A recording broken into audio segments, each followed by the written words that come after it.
Hey everybody, it's here's Alex Bigley. I've recently been listening and watching, going through the Pat the NES Punks backlog of the completely unnecessary podcast, CU podcast.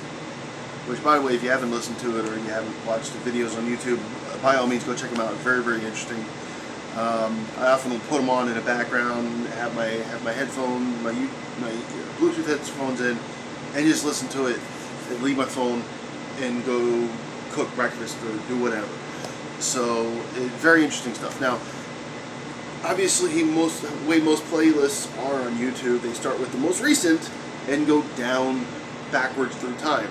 So, as I've been watching these videos and listening to them, getting back up to the whole debacle over the NES Classic Edition, or the Mini S, or the NES Mini, or whatever you want to call it,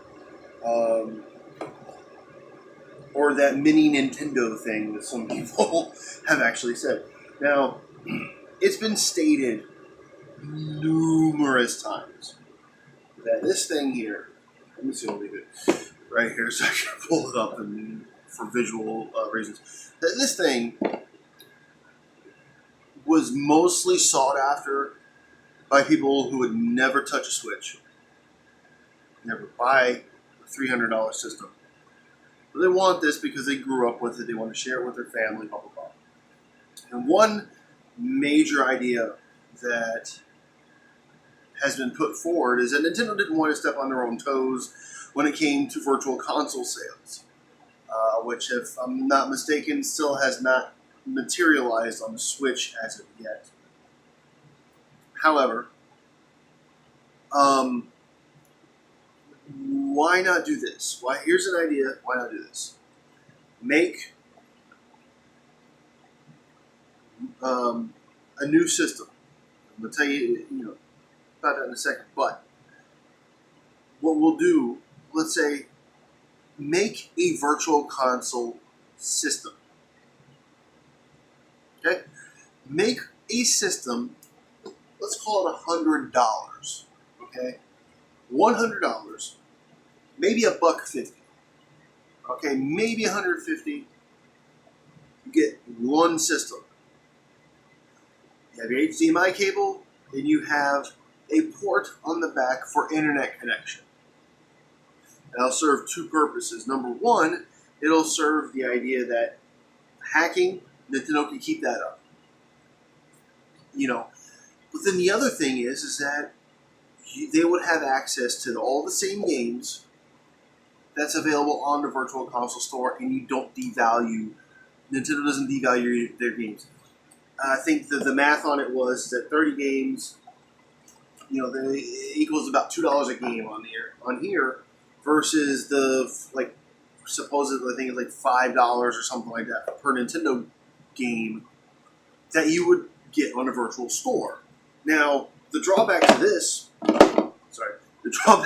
would be that it would be a console to only play Nintendo console games. I don't know whether or not they've still expanded the virtual console to include Sega Genesis and TurboGrafx and all these other things like that, like they did on the Wii. But I don't think that would matter. And you say, what about the controllers? Da da da. Brilliant idea. You can sell the different controllers. You can sell an NES controller. You can sell a Super Nintendo controller, which would work with this NES. You can even sell an N64 with a better analog stick. And if you want to go that far,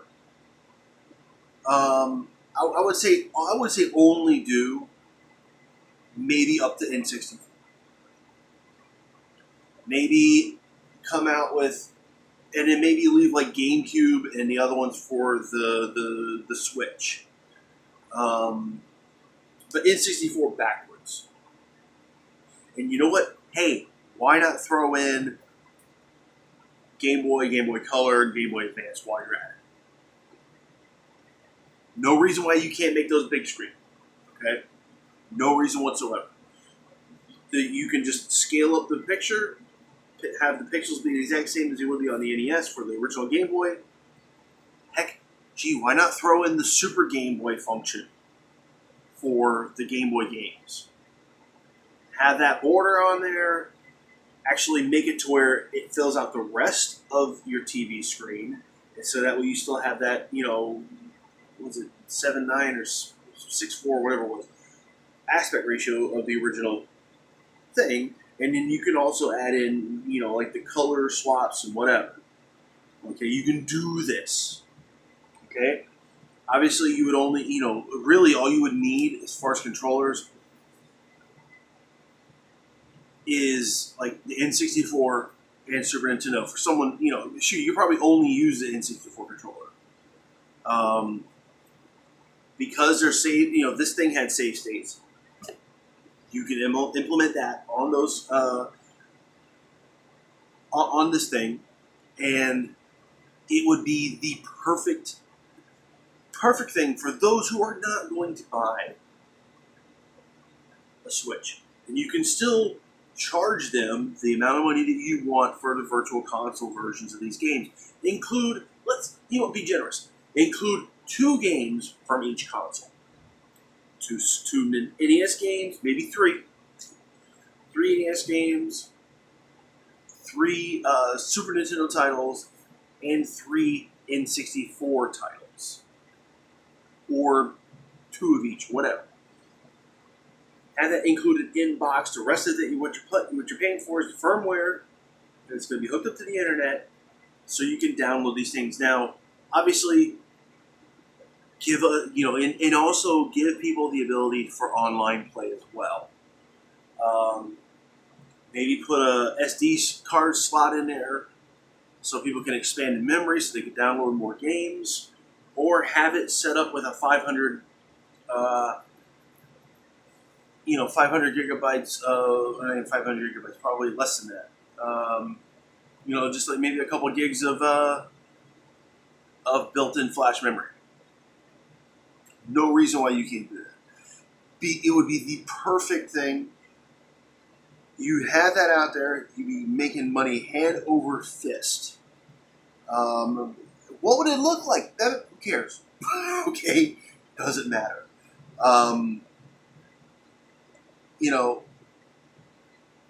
They had Game Boys SPs that look like NES consoles, so it's whatever. You can do something. They can come up with a new creation, make it look like just a smacking Nintendo logo. Who cares? Make one that looks like a Triforce. Make one that looks like a one-up mushroom. It doesn't matter. You can make it. The shape of it doesn't matter. Yes, it has to.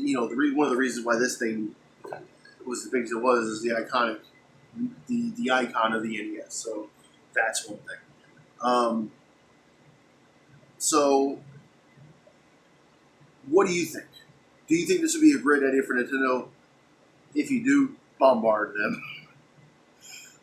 One thing Nintendo has shown in the multiple years that they've been around as a company is that they really like listening to their fan base. And they really, really want to listen to the market and do what's asked of them. Heavy sarcasm aside, I think that, if perhaps maybe if they have enough screams of shut up and take my money, maybe, and the fact that this would not interfere with the virtual console sales, because it will be a virtual console. It's simple. It's so smicking simple. I'm surprised that this wasn't what they did to begin with. I mean, it's either that or you waste the time and energy to go and get like a Raspberry Pi and program it and do all this other stuff. I don't know how to do that. So for me, that would be more difficult. Go out, spend $100, $150 to get this virtual console system. Plug in 2 cords, 3 with the power, and you're done. Excuse me. There's no reason why Nintendo can't do this. Let me know what you think in the comments, and see you in whatever next video I do.